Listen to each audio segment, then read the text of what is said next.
Shalom saudara-saudara yang dikasihi Tuhan. Sebelum kita menjalani kehidupan di sepanjang hari ini, marilah kita kembali menerima firman Tuhan yang akan kita renungkan bersama-sama. Oleh karena itu, marilah kita terlebih dahulu bersatu di dalam doa. Kita berdoa. Kuasa Roh Kudus kiranya menuntun setiap hati dan pikiran kami, agar kami dapat melakukan kebenaran dari firman-Mu dalam kehidupan ini, ya Tuhan. Dalam nama Yesus kami berdoa. Amin. Saudara-saudara yang dikasihi Tuhan, firman Tuhan yang menjadi renungan bagi kita di hari ini tertulis di dalam Kolose 2 ayat 14.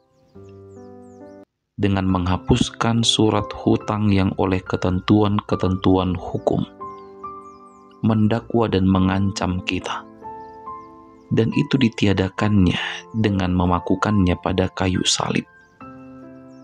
Demikianlah sabda firman Tuhan bagi kita di hari ini.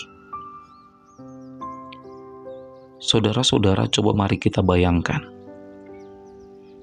jika kita sedang terlilit oleh hutang yang tidak bisa kita bayarkan, hidup kita dipenuhi dengan beban rasa bersalah dan ketakutan. Setiap kita melangkah, kita dihantui dengan rasa ketakutan.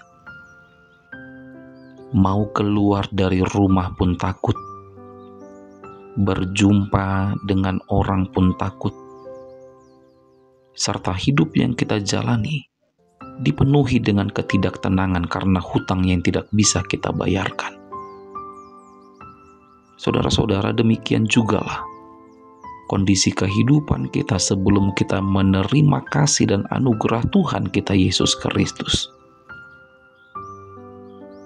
Kita dulunya memiliki hutang yang tertulis di dalam dokumen hukum atau surat hutang, yang mana di dalam surat hutang itu tercatat setiap pelanggaran kita terhadap hukum Allah.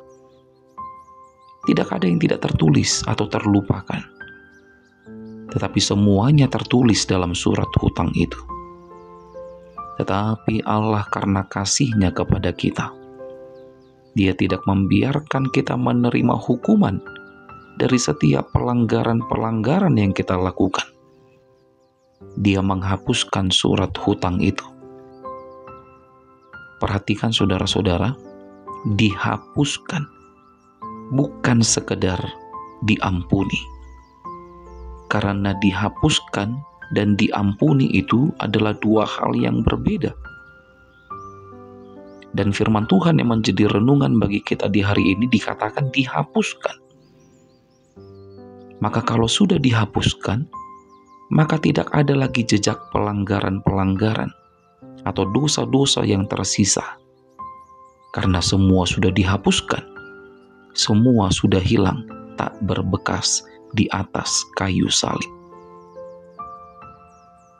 Saudara-saudara yang dikasihi Tuhan, pertanyaannya sekarang adalah, mengapa kita manusia ini suka sekali memunculkan surat hutang yang baru? Padahal dulu Tuhan sudah menghapuskan surat hutang kita. Mengapa saudara-saudara? Sudahlah, tak perlu kita memunculkan tumpukan-tumpukan surat hutang yang baru. Karena Kristus hanya mati sekali di atas kayu salib. Jadi kalau kita dalam hidup ini suka sekali memunculkan surat-surat hutang yang baru, maka bersiap-siaplah untuk menerima hukuman dari setiap pelanggaran yang kita perbuat. Amin. Selamat beraktivitas, tetap semangat menjalani hidup, dan jangan lupa untuk selalu bahagia.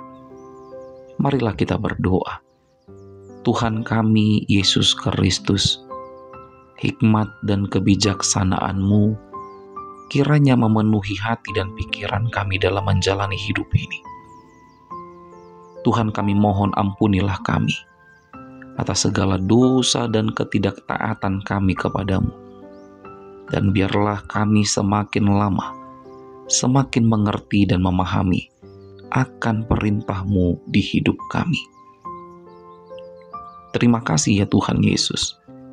Di dalam nama Yesus Kristus kami berdoa. Terimalah berkat dari Tuhan Allah, kasih karunia Tuhan Yesus Kristus, dan kasih setia Allah Bapa, serta persekutuan Roh Kudus, kiranya menyertai saudara sekalian. Amin.